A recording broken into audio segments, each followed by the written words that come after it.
ವಿದ್ಯಾರ್ಥಿಗಳೇ, ಕಳೆದ 3 ಅವಧಿಯಲ್ಲಿ ಜ್ಞಾನಪೀಠ ಪ್ರಶಸ್ತಿ ವಿಜೇತರಾಗಿರುವಂಥ ಶಿವರಾಮ್ ಕಾರಂತರು ಬರೆದ ಬೆಳಗಿನ ತಾಣ ಜಯಪುರ ಎಂಬ ಪಾಠವನ್ನು ಈ ಹಿಂದೆ 3 ಅವಧಿಗಳಲ್ಲಿ ಅಭ್ಯಾಸವನ್ನು ಮಾಡಿದೆ. ಆ 3 ಅವಧಿಗಳಲ್ಲಿ ಲೇಖಕರ ಪರಿಚಯ, ಅವರು ಬರೆದಂತಹ ಪ್ರಮುಖವಾಗಿರುವಂತಹ ಕೃತಿಗಳು, ಅವುಗಳ ವೈಶಿಷ್ಟ್ಯಪೂರ್ಣವಾಗಿರುವಂತಹ ಹಿನ್ನೆಲೆ, ಅದರ ಜೊತೆಗೆ ಅವರು ಬರೆದ ಪ್ರವಾಸ ಕಥನ, ಆತ್ಮಕಥೆ, ಕಾದಂಬರಿಗಳು, ಇವುಗಳ ಬಗ್ಗೆ ಹೇಳ್ತಾ ಅವರು ಪಡೆದಂತಹ ಪ್ರಶಸ್ತಿಗಳನ್ನೂ ಕುರಿತು ಹೇಳಿದ್ವಿ.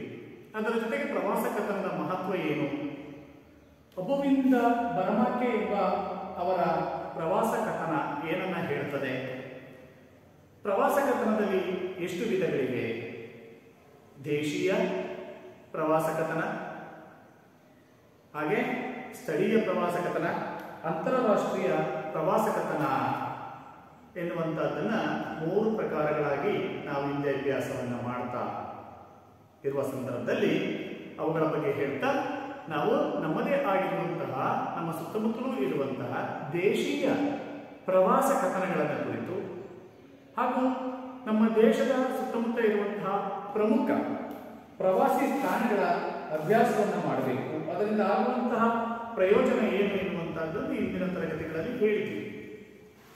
ಹಾಗೆ ಕಲಿಯುವಂತಹ ಸಂದರ್ಭದಲ್ಲಿ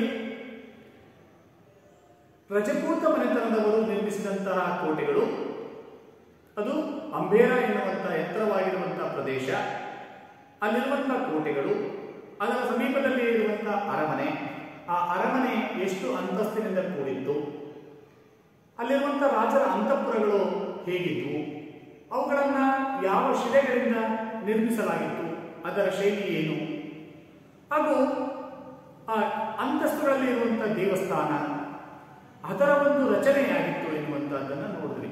ಇನ್ನು ಸ್ವಲ್ಪ ಮುಂದೆ ಬಂದ್ರೆ ಮೀರಾಬಾಯಿ ದೇವಸ್ಥಾನ ಎನ್ನುವಂತಹದ್ದು ಇದೆ. ಆ ಮೀರಾಬಾಯಿ ದೇವಸ್ಥಾನದ ವೈಶಿಷ್ಟ್ಯವೇನು, ಅವಳು ಯಾರ ಆರಾಧಕರಾಗಿದ್ಲು ಮತ್ತು ಅದರ ಸುತ್ತಮುತ್ತ ಇರುವಂತಹ ಒಂದು ಪ್ರದೇಶ ಹೇಗಿತ್ತು ಎನ್ನುವಂತಹದ್ದರ ಬಗ್ಗೆಯೂ ಸಹ ನೀವು ತಿಳ್ಕೊಂಡಿದ್ವಿ. ನಕ್ಷತ್ರಾಕಾರದಲ್ಲಿ ಆ ಒಂದು ದೇವಸ್ಥಾನ ಎನ್ನುವಂತಹದ್ದು ಇದೆ ಎನ್ನುವಂತಹದ್ದನ್ನು, ಗರ್ಭಗುಡಿ, ದೇವರು ಇರುವಂತಹ ಒಂದು ಸ್ಥಳ, ಅದರ ಬಗ್ಗೆ ನಾವು ಹೇಳ್ತಾ ಈಗ ನೋಡಿ, ಸರಿ, ನಾವು ಈ ಎಲ್ಲ ಪ್ರದೇಶಗಳನ್ನ ನೋಡಿ ಮನೆಗೆ ಹೊರಟೆವು. ಆಗ ಗೋಧೂಳಿಯ ಸಮಯ.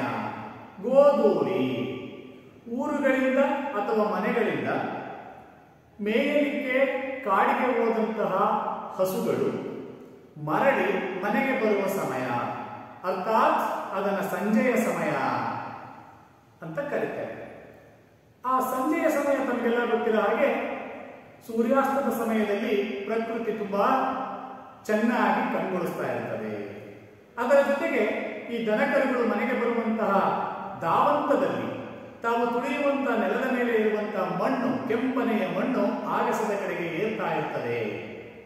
ಸಂಜೆಯ ಬಣ್ಣದ ಜೊತೆಗೆ, ಸಂಜೆಯ ಬೆಳಕಿನ ಜೊತೆಗೆ ಈ ಧೂಳು ಸಹ ಸೇರಿಕೊಂಡು ನೋಡಲಿಕ್ಕೆ ತುಂಬಾ ಆಕರ್ಷಣೀಯವಾಗಿರುತ್ತದೆ. ಇದನ್ನ ನಾವು ಒಟ್ಟಾರೆಯಾಗಿ ಸಂಜೆಯ ಸಮಯ, ಗೋಧೂಳಿ ಅಂದ್ರೆ ಸಂಜೆಯ ಸಮಯ.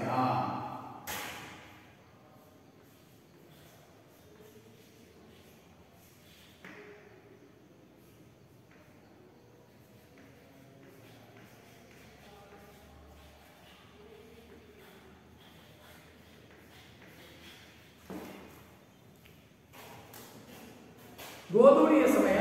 ಟಾಂಗಾ ಕುದುರೆ ಮೆಲ್ಲಗೆ ನಮ್ಮ ಮಾನವೀಯ ಹೊರೆಯನ್ನು ಎಳೆದುಕೊಂಡು ಸಾಗುತ್ತಲಿತ್ತು.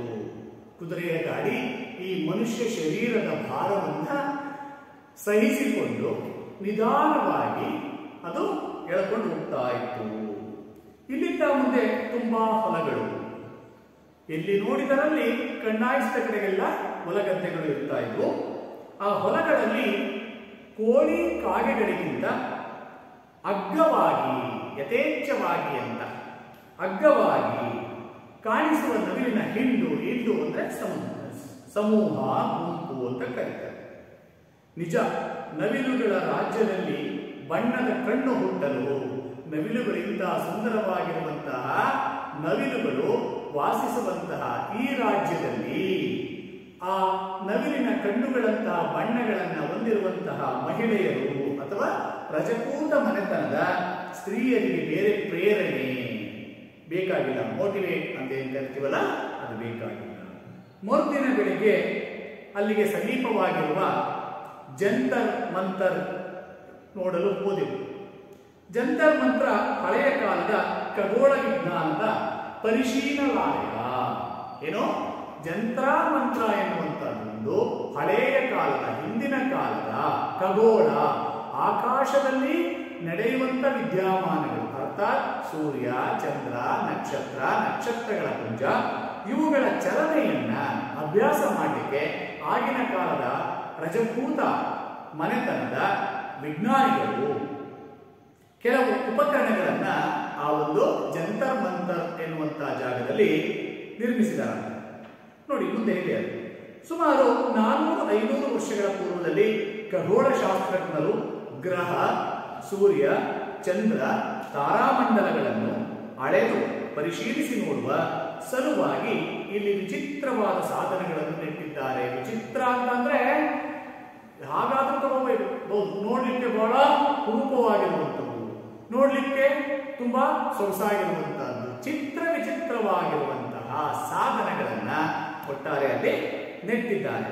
ಇಂತಹ 18 ವಿಧದ ಸಾಧನಗಳು, ವಿಚಿತ್ರ ರಚನೆಗಳಿವೆ. ಗಳಿಗೆ ಅಳೆಯುವುದಕ್ಕೆ, ಗಳಿಗೆ ಅಂದ್ರೆ ಸಮಯವನ್ನು ಅಳೆಯುವುದಕ್ಕೆ, ಪ್ರತಿಯೊಂದು ತಿಂಗಳಿನಲ್ಲಿಯೂ ಸೂರ್ಯ ನಕ್ಷತ್ರಗಳ ಗತಿ ಪರಿಶೀಲಿಸುವುದಕ್ಕೆ ಏನೇನೋ ಏರ್ಪಾಡುಗಳಿವೆ. ಕೇವಲ ವರ್ಷದ ಯಾವುದೋ ಒಂದು ತಿಂಗಳಲ್ಲಿ ಮಾತ್ರ ಅಲ್ಲ, ಇರುವಂತಹ 12 ತಿಂಗಳು. ಆ 12 ತಿಂಗಳುಗಳಲ್ಲಿಯೂ ಸಹ ಸೂರ್ಯ ಚಂದ್ರನ ಚಲನೆ, ಗತಿ ಎನ್ನುವಂತಹದ್ದು ಹೇಗೆ ಬದಲಾಗ್ತದೆ, ಮಾಗಿಯ ಕಾಲ ಅಂತ ಕರಿತೇವೆ ನಾವು. ಆ ಸಂದರ್ಭದಲ್ಲಿ ಸೂರ್ಯನ ಚಲನೆ ಆಗಿರ್ತದೆ.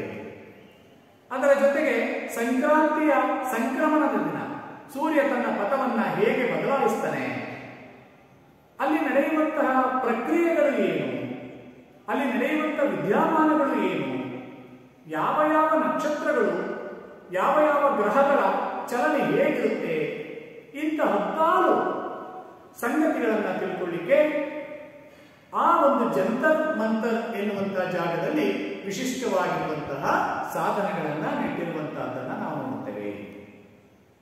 ಪ್ರತಿಯೊಂದು ಸಾಧನದ ಮೇಲೂ ಅವುಗಳ ಉಪಯೋಗ ಮತ್ತು ಕಾಲವನ್ನು ಅಳೆಯುವ ರೀತಿ ಮೊದಲಾದವನ್ನು ನಮೂದಿಸಿದೆ. ಇದು ಬಹಳ ಪ್ರಮುಖವಾಗಿರುವಂತಹದ್ದು. ಪ್ರತಿಯೊಂದು ಸಾಧನದ ಮೇಲೂ ಆ ಸಾಧನದ ಉಪಯೋಗ ಏನು,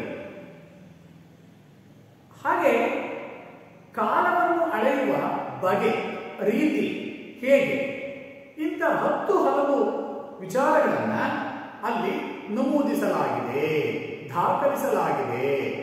ಬರವಣಿಗೆಯ ರೂಪದಲ್ಲಿ ಅವುಗಳನ್ನ ಇಡಲಾಗಿದೆ.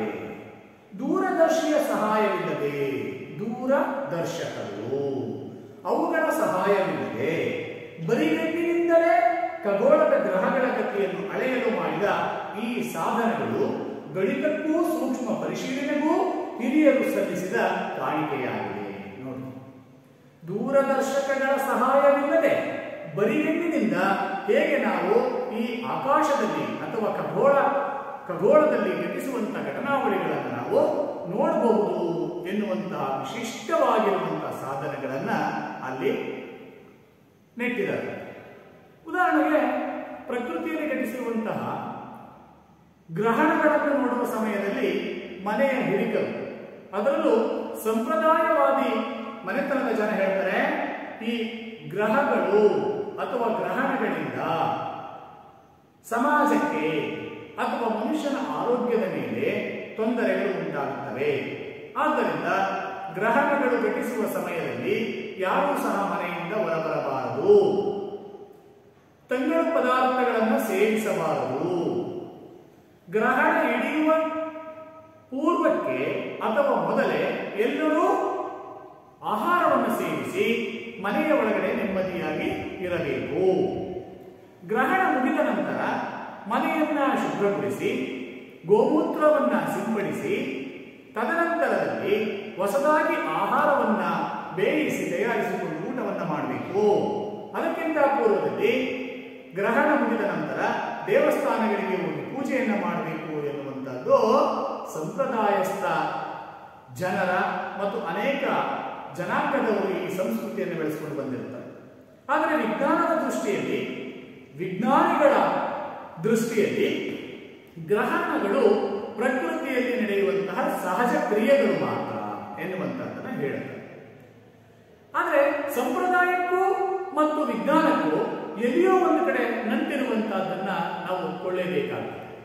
ಯಾಕೆಂದ್ರೆ ಇತ್ತೀಚಿನ ದಿನಗಳಲ್ಲಿ ವಿಜ್ಞಾನಿಗಳು ತಾವು ತಯಾರಿಸಿರುವಂತಹ ಉಪಗ್ರಹಗಳನ್ನು ಉಡಾಯಿಸುವಂತಹ ಸಂದರ್ಭದಲ್ಲಿಯೂ ಸಮಯವನ್ನು ನೋಡ್ತಾರೆ, ಅವುಗಳಿಗೆ ಪೂಜೆಯನ್ನ ಮಾಡ್ತಾರೆ ಎನ್ನುವಂತಹದ್ದನ್ನ ನೋಡ್ತೇವೆ. ಇದು ಒಂದು ನಂಬಿಕೆ ಆದರೂ ಸಹ ಎಲ್ಲಿಯೋ ಆ ಎರಡಕ್ಕೂ ಸಹ ಸಂಬಂಧಗಳು ಇರುವಂತಹದ್ದನ್ನ ನಾವು ಕಾಣಬಹುದಾಗಿದೆ ಎನ್ನುವಂತ ಮಾತು. ಅದಕ್ಕೆ ಪೂರಕವಾಗಿ ಮಾತನಾಡೋದಾದ್ರೆ, ವಿಜ್ಞಾನ ಹುಟ್ಟೋದಕ್ಕಿಂತ ಮುಂಚೆ ಮಾನವ ಹುಟ್ಟಿದ್ದ, ಮಾನವನ ಜೊತೆಗೆ ಸಂಪ್ರದಾಯವನ್ನು ಬೆಳೀತಾ ಬಂದು ಮಾನವನ ಆಲೋಚನೆ, ಬುದ್ಧಿಶಕ್ತಿ, ವೈಚಾರಿಕತೆ ಬೆಳೆದ ಹಾಗೆ ವಿಜ್ಞಾನ ತನ್ನದೇ ಆಗಿರುವಂತಹ ಮಾನದಂಡಗಳ ಮೂಲಕ ಸಂಶೋಧನೆಗಳನ್ನು ಮಾಡಲಿಕ್ಕೆ ಆರಂಭಿಸಿದೆ. ಈ ಸಂಶೋಧನೆಯ ಯಶಸ್ವಿಯ ಫಲದಿಂದಾಗಿ ನಾವು ಎಲ್ಲವನ್ನೂ ಸಹ ಇವತ್ತು ವೈಜ್ಞಾನಿಕ ದೃಷ್ಟಿಕೋನದಿಂದ ನೋಡುವಂತಹ ಕೆಲಸವನ್ನ ನಾವು ಮಾಡ್ತಾ ಇದ್ದೇವೆ. ಏನೇ ಇರಲಿ, ರಜಪೂತರ ಕಾಲದಲ್ಲಿ ಖಗೋಳ ವೀಕ್ಷಣೆಗೋಸ್ಕರ ವಿಶಿಷ್ಟವಾಗಿರುವಂತಹ ಉಪಕರಣಗಳನ್ನ ಆ ಜಂತರ್ ಮಂತರ್ ಎನ್ನುವಂತಹ ಜಾಗದಲ್ಲಿ ನೆಟ್ಟಿದ್ರು. ಎಲ್ಲಿ? ಜಂತರ್ ಜಂತ್ರ ಮಂತ್ರ, ಅದನ್ನು ಜಂತರ್ ಮಂತರ್ ಅಂತಲೂ ಸಹ ಕರೀತಾರೆ. ಇದು ಎಲ್ಲಿತ್ತು ಹಾಗಾದ್ರೆ? ಆ ಹಂಬೇರ ಬೆಟ್ಟದ ಸಮೀಪದಲ್ಲಿಯೇ ಇತ್ತು. ಮೀರಾದೇವಿ ದೇವಸ್ಥಾನ ಒಂದು ಕಣಿವೆ ಇತ್ತಲ್ಲ, ಆ ಕಣಿವೆಯನ್ನ ಹಿಡಿದು ದೇವಸ್ಥಾನವನ್ನು ನೋಡಿ ಪುನಃ ಕಣಿವೆಯನ್ನು ಏರಿ ತಮ್ಮ ಮನೆಯ ದಾರಿಯನ್ನು ಹಿಡಿದು ಹೋಗುವಂತಹ ಸಂದರ್ಭದಲ್ಲಿ ಟಾಂಗ ಏನು ಚಲಿಸ್ತಾ ಇತ್ತಲ್ಲ, ಆ ದಾರಿಯ ಸಮೀಪದಲ್ಲಿಯೇ ಆ ಒಂದು ಜಂತರ್ ಮಂತರ್ ಎನ್ನುವಂಥದ್ದು ಇತ್ತು. ಓಕೆ, ಅಷ್ಟೇ ಅಲ್ಲ, ಗಣಿತಕ್ಕೂ ಸಹ, ಕೇವಲ ವಿಜ್ಞಾನ ವಿಷಯಕ್ಕೆ ಮಾತ್ರ ಅಲ್ಲ, ಗಣಿತ ವಿಷಯಕ್ಕೂ ಸಹ ಸೂಕ್ಷ್ಮ ಪರಿಶೀಲನೆಗೂ ಅಲ್ಲಿರುವಂತಹ ಕ್ಲಿಷ್ಟಕರವಾಗಿರುವಂತಹ ಸೂತ್ರಗಳನ್ನ ಬಿಡಿಸುವುದಕ್ಕೂ ಸಹ ಹಿರಿಯರು ಈ ಸಾಧನಗಳ ಮೂಲಕ ಸಹಾಯವನ್ನ ಮಾಡಿದರಂತೆ. ಇದು ಅವರ ಕಾಣಿಕೆ, ರಜಪೂತರ ರಾಜಮನೆತನದ ಒಂದು ಕಾಣಿಕೆಯಾಗಿದೆ. ಸೂರ್ಯ ನಡುಬಾನಿನಲ್ಲಿ, ನಡುಬಾನು ಏನು? ನಡುಬಾನು ಅಂದ್ರೆ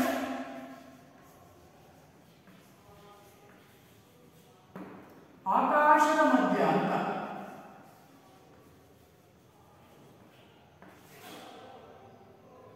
ಆಕಾಶದ ಮಧ್ಯ ಇದು ಒಂದು ಸಮಾಸ ಪದ. ಇದನ್ನು ಬಿಡಿಸಲು ನಡುವಿನ ಪ್ಲಸ್ ಬಾನು ಅಂತ ಕರೀತಾರಲ್ಲ. ಸರಿ ಸರಿ. ಸೂರ್ಯ ನಡುಬಾನಿನಲ್ಲಿ ನಿಂತು ನಮ್ಮ ತಲೆಯನ್ನು ಕೊರೆಯುತ್ತಿದ್ದಾನೆಂದುದರಿಂದ ಇತರ ಸ್ಥಳಗಳನ್ನು ನೋಡುವ ಆಸೆ ಮರೆತು ಮನೆಗೆ ಓಡಿ ಬಂದೆವು. ನೋಡ್ರಿ, ಆ ಅಂಬೇರ ಬೆಟ್ಟದ ಸುತ್ತಮುತ್ತ ಇನ್ನೂ ಅನೇಕ ಪ್ರೇಕ್ಷಣೀಯವಾಗಿರುವಂತಹ ನೋಡಬೇಕಾಗಿರುವಂತಹ ಸ್ಥಳಗಳು ಇದಾವಂತೆ.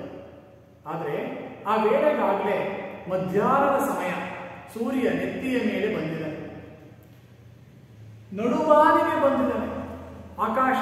ಆಕಾಶದ ಮಧ್ಯಭಾಗಕ್ಕೆ, ಅಂದ್ರೆ 12 1 ಗಂಟೆಯ ಸಮಯ.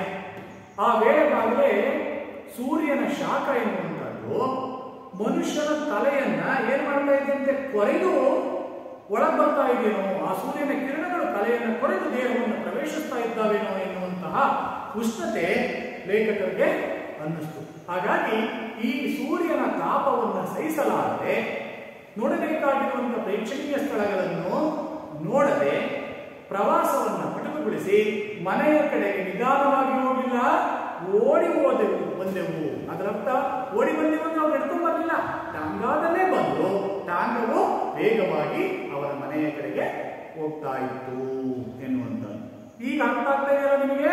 ಹಾಗಾದ್ರೆ ಜಯಪುರ ಎನ್ನುವಂಥದ್ದು ಒಂದು ಮರಳುಗಾಡು ಪ್ರದೇಶ. ಅಲ್ಲಿ ಮಳೆ ಗಾಳಿಗಿಂತಲೂ ಹೆಚ್ಚಾಗಿ ಬಿರು ಬಿಸಿಲು, ಸೂರ್ಯನ ಕಿರಣಗಳು ಹೆಚ್ಚು ತಾಪಮಾನದಿಂದ ಕೂಡಿರುತ್ತೆ ಎನ್ನುವಂತಹದ್ದನ್ನು ನೀವು ಅರ್ಥ ಮಾಡಬಹುದು. ಜಯಪುರದಲ್ಲಿ ಜಾನಪದ ನೃತ್ಯಗಳನ್ನು ನೋಡಬೇಕೆಂಬ ಹಂಬಲ ನನ್ನದಾಗಿತ್ತು. ಅಂದ್ರೆ ಯಾರು? ಲೇಖಕರು. ಯಾರು ಲೇಖಕರು? ಶಿವರಾಮ ಕಾರಂತ. ಪಾಠವನ್ನ ಆರಂಭಿಸುವುದಕ್ಕಿಂತ ಪೂರ್ವದಲ್ಲಿ ನಾವು ಹೇಳಿದ್ವಿ, ಕೇವಲ ಸಾಹಿತ್ಯ ಕ್ಷೇತ್ರದಲ್ಲಿ ಮಾತ್ರ ಶಿವರಾಮ ಕಾರಂತರು ಪ್ರವೀಣತೆಯನ್ನು ಪಡೆದಿರಲಿಲ್ಲ. ಅದರ ಬದಲಾಗಿ ಜನಪದ ಸಾಹಿತ್ಯ, ಜನಪದ ನೃತ್ಯಗಳು, ಬಯಲಾಟ, ಯಕ್ಷಗಾನ ಇವುಗಳ ಬಗ್ಗೆ ಸಹ ಹೆಚ್ಚು ಆಸಕ್ತಿಯನ್ನು ಹೊಂದಿದ್ರು. ಸ್ವತಃ ಇವರು ನಟರಾಗಿ, ಅಭಿನಯ ಚತುರರಾಗಿ ಈ ಯಕ್ಷಗಾನ ಮತ್ತು ಬಯಲಾಟಗಳಲ್ಲಿ ಅವರು ಪಾಲ್ಗೊಳ್ತಾ ಇದ್ರು ಎನ್ನುವಂತಹದನ್ನ ತಿಳ್ಕೋಬೇಕು. ಹಾಗಾಗಿ ಆ ಜಯಪುರದಲ್ಲಿ ಇದ್ದಂತಹ ಇನ್ನೊಂದು ವಿಶೇಷ ಸಂಸ್ಕೃತಿ, ಸಂಪ್ರದಾಯ ಏನಪ್ಪಾ ಅಂದ್ರೆ ಜನಪದ ನೃತ್ಯಗಳು. ಹಂಬಲ ಅಂದ್ರೆ ಆಸೆ, ತುಡಿತ ಲೇಖಕರದಾಗಿದೆ. ಆ ಜಾನಪದ ನೃತ್ಯವನ್ನು ನೋಡಬೇಕು. ಇವರು ಇಲ್ಲಿಯ ಜನ ಹೇಗೆ ಜಾನಪದ ನೃತ್ಯವನ್ನ ಮಾಡ್ತಾರೆ, ನಮ್ಮ ಕನ್ನಡ ನಾಡಿನ ಜಾನಪದ ನೃತ್ಯಕ್ಕೂ ಜಯಪುರದ ಜನರ ಜಾನಪದ ನೃತ್ಯಕ್ಕೂ ಏನು ವ್ಯತ್ಯಾಸ, ಯಾವ ಹೋಲಿಕೆ ಇದೆ, ಅವರ ಅಭಿನಯ ಚಾತುರ್ಯ ಹೇಗಿದೆ ಎನ್ನುವಂತಹದನ್ನ ಲೇಖಕರು ನೋಡಬೇಕಾಗಿತ್ತು. ಅದರ ಜೊತೆಗೆ ಅದರಲ್ಲಿರುವಂತಹ ವಿಶೇಷವಾಗಿರುವಂತಹ ಅಭಿನಯಗಳನ್ನ, ವೇಷಭೂಷಣಗಳನ್ನ ಅವರು ಯಾವುದೇ ಎಗ್ಗಿಲ್ಲದೆ ಅವುಗಳನ್ನ ಎಕ್ಕಿ ತಂದು ನಮ್ಮ ನಾಡಿನ ಈ ಜಾನಪದ ನೃತ್ಯಗಳಲ್ಲಿಯೂ ಸಹ ಸೇರಿಸಬೇಕು ಎನ್ನುವ ತುಡಿತವನ್ನ ಲೇಖಕರು ಹೊಂದಿದರು. ಹಾಗಾಗಿ ಮುಂಚಿತವಾಗಿಯೇ ಮಿತ್ರರಿಗೆ ನನ್ನ ಅಪೇಕ್ಷೆ ತಿಳಿಸಿದ್ದೆ. ಮಿತ್ರರಾಗಿರುವಂತಹ ರೈ ಅವರಿಗೆ ನನ್ನ ಆಸೆ ಏನು ಎಂಬುದನ್ನ ಇವರು ಮೊದಲೇ ಹೇಳಿದರು. ಅವರು ಗೆಳೆಯರಿಗೆ ತಿಳಿಸಿ ಏರ್ಪಾಡು ಮಾಡಿದ್ದರು. ಈ ಕಾರಣದಿಂದ ಕರ್ನಾಟಕದಿಂದ ಬಂದಂತಹ ರೈ ಅವರ ಆತ್ಮೀಯ ಗೆಳೆಯರಾದ ಶಿವರಾಮ ಕಾರಂತರ ಭಾವನೆಗಳನ್ನ, ಆಸೆಯನ್ನ ಈಡೇರಿಸುವುದಕ್ಕಾಗಿ ರೈ ಸ್ಥಳೀಯವಾಗಿರುವಂತಹ ತನ್ನ ಸ್ನೇಹಿತರಿಗೆ ಹೇಳಿ ಜಾನಪದ ನೃತ್ಯವನ್ನ ಅವರು ಏರ್ಪಾಡು ಮಾಡಿದ್ರು. ಸಂಜೆಯಾಗುತ್ತಲೇ ಸಾಯಂಕಾಲ ಆಗ್ತಾ ಇದ್ದಾಗೆ ಸೂರ್ಯ ಮುಳುಗುವುದಕ್ಕಿಂತ ಮುಂಚೆಯೇ ಅಲ್ಲಿನ ಚೀಫ್ ಇಂಜಿನಿಯರ್ ಗೋಪಿನಾಥರಾಯರ ಮನೆಗೆ ಹೋದೆವು. ಯಾರ ಮನೆಯಿಂದ? ರೈಗಳ ಮನೆಯಿಂದ. ಅಲ್ಲಿಯೇ ಇದ್ದಂತಹ ಮುಖ್ಯ ಇಂಜಿನಿಯರ್, ಮುಖ್ಯ ಅಭಿಯಂತರರು ಅಂತ ಏನು ಕರಿತೇವೆ, ಆ ಹೆಸರಿನ ಗೋಪಿನಾಥರಾಯರು ಎನ್ನುವಂಥವರು ಇದ್ದರು. ಅವರು ಸಹ ಕನ್ನಡಿಗರು. ಗೋಪಿನಾಥರಾಯರ ಮನೆಗೆ ಹೋದೆವು. ಅವರು ಮೈಸೂರಿನವರು. ಎಲ್ಲಿಯವರು? ಮೈಸೂರಿನವರು. ಸದ್ಯ ಜಯಪುರದಲ್ಲೇ ಉದ್ಯೋಗ ಮಾಡಿಕೊಂಡು ಸ್ವಂತ ಮನೆಯಲ್ಲಿ ವಾಸವಾಗಿದ್ದಾರೆ. ಸ್ವತಃ ಮೈಸೂರಿನವರಾಗಿದ್ದರೂ ಸಹ ಉದ್ಯೋಗವನ್ನು ಅರಸಿಕೊಂಡು ಜಯಪುರಕ್ಕೆ ಹೋಗಿ ಅಲ್ಲಿ ಇಂಜಿನಿಯರ್ ವೃತ್ತಿಯನ್ನ ನಿರ್ವಹಿಸುತ್ತಾ ಅಲ್ಲಿಯೇ ಶಾಶ್ವತವಾಗಿ ಒಂದು ಮನೆಯನ್ನ ಕಟ್ಟಿಕೊಂಡು ಅಲ್ಲಿಯೇ ಪ್ರಸಕ್ತ ವಾಸವಾಗಿದ್ದಾರೆ. ಅವರ ಮನೆಗೆ ರೈಗಳು ಹಾಗೂ ಲೇಖಕರು ಮತ್ತು ಅವರ ಸ್ನೇಹಿತರು, ಯಾರು? ಶ್ರೀಪತಿ ರಾಯ್, ಇವರು 3 ಜನ ಸೇರಿಕೊಂಡು ಗೋಪಿನಾಥರಾಯರ ಮನೆಗೆ ಹೋಗ್ತಾರೆ. ಯಾಕೆ ಹೋಗ್ತಾರೆ? ಜಾನಪದ ನೃತ್ಯವನ್ನ ನೋಡ್ಲಿಕ್ಕೆ ಹೋಗ್ತಾರೆ. ಅವರ ಸುಂದರ ಬಂಗಲೆ ಎದುರಿಗೆ ಹಚ್ಚ ಹಸುರಿನ ಬಯಲಿನ ಒಂದು ತುಣುಕು ಜಾಗವಿದೆ. ಅದು ಮನೆಯಲ್ಲ, ಬಂಗಲೆ, ಬಂಗಲು. ಬಹು ಅಂತಸ್ತಿನ ಕಟ್ಟಡ, ನೋಡುವುದಕ್ಕೆ ತುಂಬಾ ಮನೋಹರವಾಗಿ ಕಾಣುವಂತಹದ್ದು, ವಿಶಾಲವಾಗಿರುವಂತಹದ್ದು ಅಂತ. ಆ ಒಂದು ಬಂಗಲೆಯ ಮುಂದೆ ಹಚ್ಚ ಹಸುರಿನಿಂದ ಕಂಗೊಳಿಸುವಂತಹ ಒಂದು ಸಣ್ಣ ಜಾಗ ಇದೆ. ಹಚ್ಚ ಹಸುರನ್ನು ನೀವೇನು ನೋಡಿದ್ದೀರಪ್ಪ?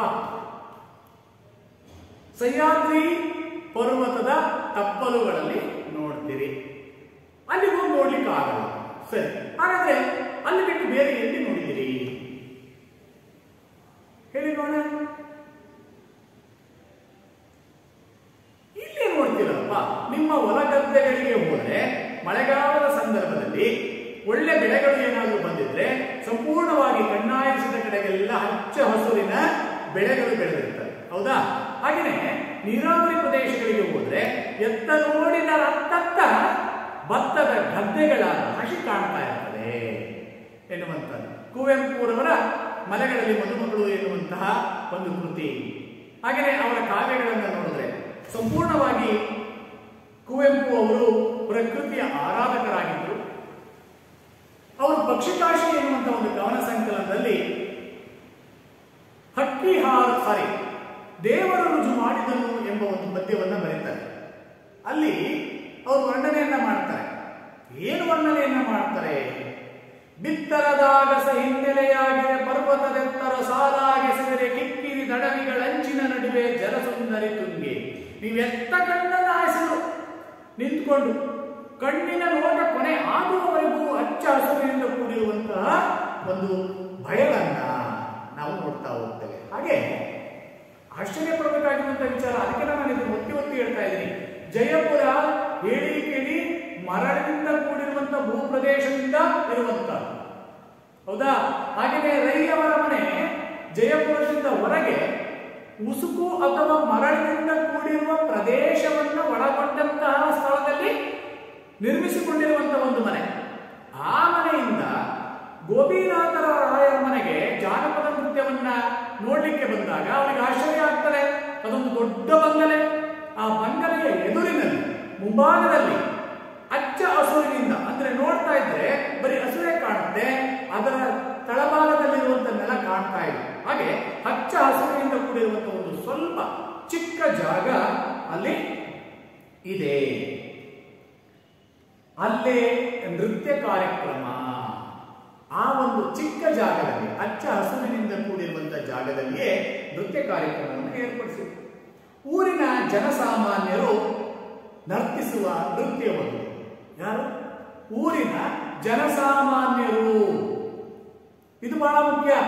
ಯಾರೋ ನುರಿತ ಪರಿಣಿತ ನೃತ್ಯಗಾರರು ಮಾಡ್ತಾ ಇಲ್ಲ, ಜನ ಸಾಮಾನ್ಯರು ನರ್ತಿಸುವಂತಹ ಒಂದು ನೃತ್ಯ.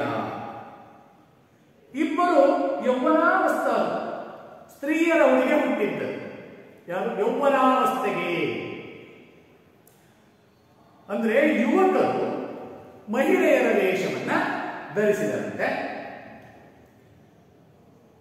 ಮಾರವಾಡಿ ಸ್ತ್ರೀಯರಂತೆ, ಮಾರವಾಡಿಗಳು ಅಂದ್ರೆ ವ್ಯಾಪಾರಸ್ಥರು, ಆ ವ್ಯಾಪಾರಸ್ಥ ಮಾರವಾಡಿ ಸ್ತ್ರೀಯರಂತೆ ತಲೆಗೆ ಸೆರಗು ಹಾಕಿಕೊಂಡು, ಸೆರಗು ಅಥವಾ ಮುಸುಕು ಅಂತ ಕರೀತೀವಿ, ಆ ಸೆರಗನ್ನು ತಲೆಗೆ ತುಂಬ ಹೊತ್ತುಕೊಂಡು ಮುಖ ತೋರಿಸದೆ ಕುಣಿಯತೊಡಗಿದರು.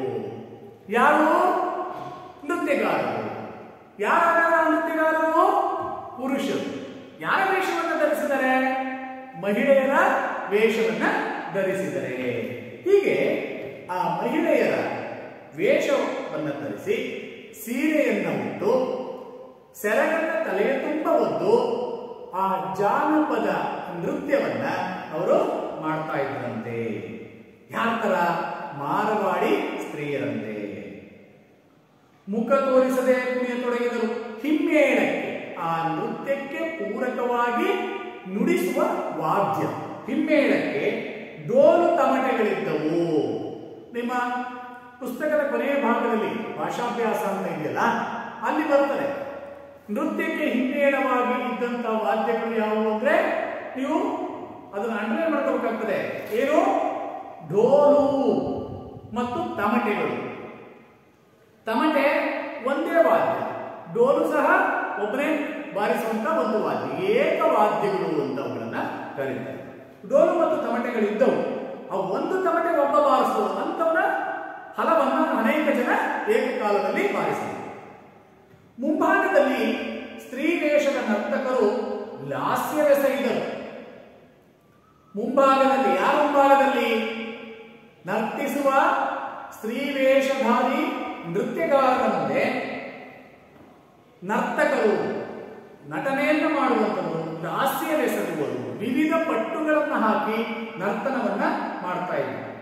ಅವರ ಕಾಲಿನ ನಡಿಗೆಯಲ್ಲೂ ಕೈಗಳ ಚಲನೆಯಲ್ಲೂ ಜಾಣ್ಮೆ ಚೆಲುವುಗಳೆರಡೂ ಇದ್ದವು. ಹಾಗೆ ನೃತ್ಯವನ್ನು ಮಾಡುವಾಗ ಕಾಲುಗಳನ್ನ ಅವರು ಕುಣಿಸ್ತಾ ಇದ್ದಾರೆ. ತಾವು ನಡೆಯುವಂತಹ ರೀತಿಯಲ್ಲಿ ಒಂದು ವಿಶಿಷ್ಟವಾಗಿರುವಂತಹ ಶೈಲಿ ಅಥವಾ ಭಂಗಿಗಳನ್ನ ಹಾಕ್ತಾ ಇದ್ರು. ಹಾಗೆಯೇ ಕೈಗಳ ಚಲನೆಯನ್ನು ಸಹ ತುಂಬಾ ಜಾಣ್ಮೆಯಿಂದ, ಜಾಣತನದಿಂದ, ಚತುರತೆಯಿಂದ ಮತ್ತು ಚಲುವಿನಿಂದ ಸುಂದರವಾಗಿ ಕಾಣುವಂತೆ ಅವರು ನೃತ್ಯವನ್ನ ಮಾಡ್ತಾ ಇದ್ರು. ಅವರ ಜೊತೆಗೆ 3-4 ಹುಡುಗರು ನಿತ್ಯದ ಉಡುಗೆಯಲ್ಲಿ ಕುಣಿದಾಡಿದರು. ಯಾವಾಗಲೂ ಅಷ್ಟೇ ಈ ಜಾನಪದ ಕಲೆಗಳು ಮನುಷ್ಯನ ಅಂತರಂಗವನ್ನು ಮುಟ್ಟಿದಾಗ ನೃತ್ಯವನ್ನ ಮಾಡುವಂತಹ ವ್ಯಕ್ತಿಗಳನ್ನ ಬಿಟ್ಟು ಪ್ರೇಕ್ಷಕರಾಗಿರುವಂತಹ ಜನರು ಹುಚ್ಚೆದ್ದು ಕುಣಿಯುವಂತಹ ಪ್ರಸಂಗಗಳು ಇವೆ.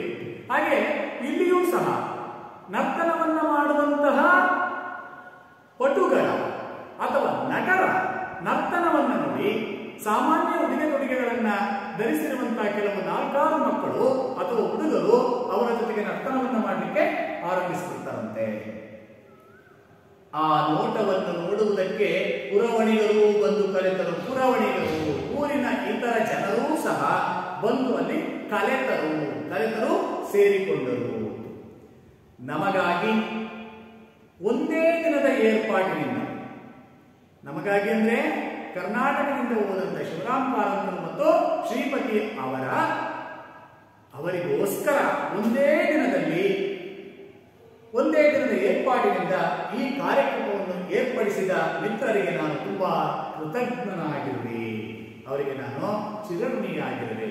ಅದ್ಭುತವಾಗಿರುವಂತಹ ಜಾನಪದ ನೃತ್ಯವನ್ನ ನೋಡುವಂತಹ ಅವಕಾಶವನ್ನು ಕಲ್ಪಿಸಿದಂತಹ ರೈರವರಿಗೆ ನಾನು ಕೃತಜ್ಞತೆಯನ್ನು ಸಲ್ಲಿಸ್ತೇನೆ.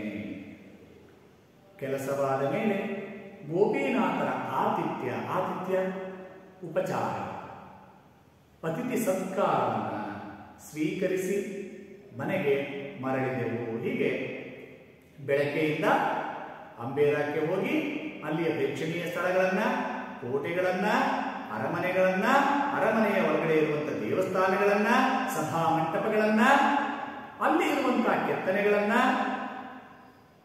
ಆ ದೇವಸ್ಥಾನ ಮತ್ತು ಕಂಬಗಳು ಮತ್ತು ಮೇಲ್ಛಾವಣಿ ನಕ್ಷತ್ರಾಕಾರದಲ್ಲಿ ಚಿತ್ರಿಸಿರುವಂತಹದ್ದು ಎಲ್ಲವನ್ನು ಸಹ ಕಣ್ತುಂಬಿಕೊಂಡು ಮೀರಾಬಾಯಿ ದೇವಸ್ಥಾನಕ್ಕೆ ಭೇಟಿ ಕೊಟ್ಟು ಅಲ್ಲಿಂದ ಮುಂದೆ ಜಂತರ್ ಮಂತರ್ಗೆ ಬಂದು ಮಧ್ಯಾಹ್ನದ ವೇಳೆಗೆ ಮನೆಯನ್ನು ಸೇರಿ ಸಂಜೆಯ ವೇಳೆಗೆ ತಮ್ಮ ಅಭೀಷ್ಟೆಯಾಗಿದ್ದಂಥ ಜಾನಪದ ನೃತ್ಯವನ್ನ ಸಂಜೆಯ ವೇಳೆಗೆ ನೋಡಿಕೊಂಡು ಗೋಪಿನಾಥರಾಯರ ಮನೆಯಿಂದ ರೈಗಳ ಮನೆಗೆ ಇವರು ವಾಪಸ್ ಹೋಗ್ತಾರೆ. ಮುಂದೆಲ್ಲ ಅವಸರವೇ. ಇದುವರೆಗೂ ಸಮಾಧಾನವಾಗಿತ್ತು. ಯಾಕೆ? ನಾವು ಒಂದು ಪ್ರವಾಸವನ್ನ ಕೈಗೊಂಡಿದ್ದೇವೆ, ಒಂದು ಏನನ್ನೋ ನೋಡ್ಲಿಕ್ಕೆ ಹೋಗಿದ್ದೇವೆ, ಏನನ್ನೋ ಸಾಧಿಸಬೇಕೆಂಬ ಕಾರಣಕ್ಕಾಗಿ ಹೋಗಿದ್ದೇವೆ ಎನ್ನುವಂತ ತುಡಿತ ಇತ್ತಲ್ಲ. ಈಗ ಎಲ್ಲ ಮುಗಿದ ಮೇಲೆ ಲೇಖಕರಿಗೆ ಏನು ಮುಂದೆ ಎಲ್ಲದೂ ಅರ್ಜೆಂಟ್ ಅವಸರವೇ ಅಲ್ಲ. ಯಾಕೆ? ತಮ್ಮ ಮೂಲ ಸ್ಥಾನಕ್ಕೆ ಹಿಂದಿರುಗಬೇಕೆಂಬ ಆತುರವಾಗಿತ್ತು. ನೋಡಿ, ಅವಸರದ ಊಟ, ಅವಸರದ ಓಟ, ಏನು ರಮಿಗೋಡ್ಸ್ ಅಂತ ಕರೀತಾರೆ. ಅವಸರದ ಊಟ, ಅವಸರದ ಓಟ. ಪ್ರಾಸಪದಗಳು ಕನ್ನಡದಲ್ಲಿ ಇವುಗಳನ್ನೇನಂತೀವಿ? ಪ್ರಾಸಪದಗಳು. ಪ್ರಾಸಪದಗಳು ಅಂದ್ರೆ ಒಂದೇ ಜಾತಿಯ ವ್ಯಂಜನಾಕ್ಷರಗಳು ಸಾಲಿನ ಮಧ್ಯೆ, ಕೊನೆ ಮತ್ತು ಆರಂಭದಲ್ಲಿ ನಿಯತವಾಗಿ ಬರುವುದನ್ನೇ ನಾವು ಪ್ರಾಸ ಅಂತ ಕರಿತೀವಿ. ಇದರಲ್ಲಿ ಆದಿಪ್ರಾಸ, ಮಧ್ಯಪ್ರಾಸ, ಅಂತ್ಯಪ್ರಾಸ ಎನ್ನುವಂತಹ ವಿವಿಧ 3 ರೀತಿಯ ಪ್ರಕಾರಗಳು ಇಲ್ಲಿವೆ. ಅವುಗಳನ್ನು ಮುಂದಿನ ದಿನಗಳಲ್ಲಿ ಆ ಸಂದರ್ಭಕ್ಕನುಗುಣವಾಗಿ ಅವುಗಳನ್ನ ಹೇಳ್ಕೊಡ್ತೇವೆ. ನೋಡಿ, ಅವಸರದ ಊಟ, ಅವಸರದ ಓಟ. ನಾವು ಧಾವಿಸಿ ಬರುವುದರೊಳಗಾಗಿ, ಧಾವಿಸಿ ಅರ್ಜೆಂಟ್ ಆಗಿ ಅವಸರದಿಂದ ಬರುವುದರೊಳಗಾಗಿ ದಿಲ್ಲಿಗೆ ಹೋಗುವ ರೈಲು ಬಂಡಿ ಬಂದಿತ್ತು. ರೈಲು ಬಂಡಿ ಇಲ್ಲಿ 2 ಭಾಷೆಯ ಶಬ್ದಗಳು ಸೇರಿವೆ. ರೈಲು ಬಂಡಿ, ರೈಲು ಬೇರೆ ಭಾಷೆ, ಅನ್ಯ ಭಾಷೆಯ ಪದ. ಬಂಡಿ ಅಪ್ಪಟ ಕನ್ನಡ ಭಾಷೆಯ ಪದ.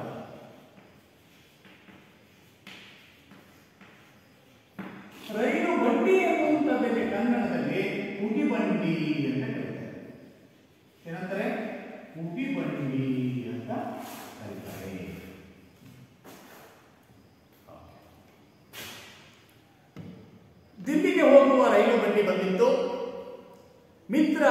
ರೈಗಳ ಸತ್ಕಾರಕ್ಕೆ, ಸತ್ಕಾರ ಆತಿಥ್ಯಕ್ಕೆ, ಉಪಚಾರಕ್ಕೆ, ಅವರನ್ನ ವಿಚಾರಿಸಿಕೊಂಡ ಬಗೆಗೆ ಸತ್ಕಾರಕ್ಕೆ ವಂದನೆ ಸಲ್ಲಿಸಿ ಬಂಡಿಯನ್ನು ಏರಿ, ರೈಲನ್ನು ಏರಿ ಮೇಲ್ ಅಂತಸ್ತಿನಲ್ಲಿ ತಮಗೆ ನಿಗದಿಪಡಿಸಿದಂತಹ ಒಂದು ಸೀಟಿನಲ್ಲಿ ಹಾಸಿಗೆ ಬಿಡಿಸಿದೆವು. ಹಾಸಿಗೆಯನ್ನ ಹಾಸ್ಕೊಂಡ್ರಂತೆ. ನಮಗೆ ಬೆಳಗಾದದ್ದೇ ದೆಹಲಿಯನ್ನು ಸಮೀಪಿಸಿದಾಗ, ಮುಂದೆ ಕೇಳಿಲ್ಲ ಅವರು, ನಮಗೆ ನಿಗದಿಪಡಿಸಿದ ಮೇಲಂತಸ್ತಿನ ಜಾಗದಲ್ಲಿ ಹಾಸಿಗೆಯನ್ನು ಬಿಡಿಸಿದೆವು ಅಂದ್ರಲ್ಲ ಅರ್ಥ ಮಲಗಿಕೊಳ್ಳಲು, ಪ್ರಯಾಣದ ಸಂದರ್ಭದಲ್ಲಿ ಮಲಗಿಕೊಳ್ಳುವುದಕ್ಕೋಸ್ಕರ ಹಾಸಿಗೆಯನ್ನ ಬಿಚ್ಚಿದ್ರು. ಯಾಕೆ ರೈಲು ಬಂಡಿಯನ್ನು ಹತ್ತಿರ ತಕ್ಷಣ ಹಾಸಿಗೆಯನ್ನು ಬಿಚ್ಚಿದ್ರು ಅಂದ್ರೆ ನಿಮಗೆಲ್ಲ ಗೊತ್ತಿದೆ, ಆ ಬಿರುಬಿಸಿಲ ಸಮಯದಲ್ಲಿ ಕೆಲವು ಪ್ರೇಕ್ಷಣೀಯ ಸ್ಥಳಗಳನ್ನ ಹತ್ತಿ ಇಳಿದು ಅವರಿಗೆ ಆಯಾಸವಾಗಿತ್ತು. ಹಾಗಾಗಿ ಏನ್ ಮಾಡಿದ್ರು, ವಿಶ್ರಾಂತಿಯನ್ನು ಪಡೆಯುವುದಕ್ಕೋಸ್ಕರ ಅವಸರವಾಗಿ ಊಟವನ್ನ ಮಾಡಿದ್ರು, ಅವಸರವಾಗಿ ರೈಲ್ವೆ ನಿಲ್ದಾಣಕ್ಕೆ ಬಂದ್ರು. ಇವರು ಈಗಾಗಲೇ ಕಾಲು ನಿಂತಿದ್ದಂತಹ ರೈಲನ್ನ ಹತ್ತಿಕೊಂಡು ತಮಗೆ ನಿಗದಿಪಡಿಸಿದಂತಹ ಜಾಗದಲ್ಲಿ ಹಾಸಿಗೆಯನ್ನ ಹಾಸಿ ಮಲಗಿಕೊಳ್ತಾರೆ. ಅವರಿಗೆ ಬೆಳಗಾಗಿದ್ದು ಯಾವಾಗಪ್ಪ ಅಂದ್ರೆ ಜಯಪುರದಿಂದ ದೆಹಲಿಗೆ ಬಂದು ರೈಲು ನಿಂತಾಗಲೇ ಅವರಿಗೆ ಎಚ್ಚರ ಆಯಿತು. ಅಲ್ಲಿವರೆಗೆ ಅವರು ಸುಖನಿದ್ರೆಯಲ್ಲಿ ತೊಡಗಿದ್ದರು. ಅರ್ಥ ಆಗಿದೆಯಲ್ಲ? ಹೀಗೆ ಪ್ರವಾಸ ಕಥನ ಎನ್ನುವಂಥದ್ದು ಮನುಷ್ಯನ ಜ್ಞಾನವನ್ನು ವಿಸ್ತರಿಸುವುದಕ್ಕೆ ತುಂಬಾ ಪ್ರಮುಖವಾಗಿರುವಂತಹ ಒಂದು ಸಾಹಿತ್ಯ ಪ್ರಕಾರ ಎನ್ನುವಂಥದ್ದನ್ನ ನೀವು ಅರ್ಥ ಮಾಡ್ಕೋಬೇಕು. ಕಳೆದ 2 ಅವಧಿಗಳಲ್ಲಿ ನಾವು ನಿಮಗೆ ಪಾಠವನ್ನ ಓದಬೇಕು. ಅದರಲ್ಲಿ ನಿಮಗೆ ಗೋಚರಿಸುವಂತಹ ಉದ್ಭವಿಸುವಂತಹ ಪ್ರಶ್ನೆಗಳನ್ನು ಬರ್ಕೊಂಡು ಅವುಗಳಿಗೆ ಉತ್ತರ ಬರೆಯಬೇಕು ಎನ್ನುವಂಥದ್ದನ್ನು ಹೇಳಿದ್ವಿ. ಅದೇ ರೀತಿಯಾಗಿ ನಿಮ್ಮ ಪಾಠದ ಕೊನೆಯಲ್ಲಿ ಈಗ ಕೆಲವು ಪದಗಳ ಅರ್ಥ ಇದ್ದಾವೆ, ಅದರ ಜೊತೆಗೆ ಟಿಪ್ಪಣಿಗಳು ಇದ್ದಾವೆ. ನೋಡಿ, ಗೋಧೂಳಿಯ ಸಮಯ ಅಂತ ಹೇಳಿದ್ದೆ, ಮುಸ್ಸಂಜೆಯ ಸಮಯ, ಸಂಜೆಯ ಸಮಯ.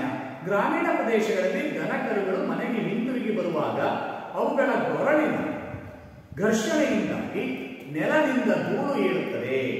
ಆ ಸಮಯವನ್ನು ಗೋಧೂಳಿ ಸಮಯ ಎನ್ನುವರು ಅಂತ ನಾನು ಹಿಂದೆ ಆ ಸಂದರ್ಭದಲ್ಲಿ ನಾನು ಹೇಳಿದ್ದೆ.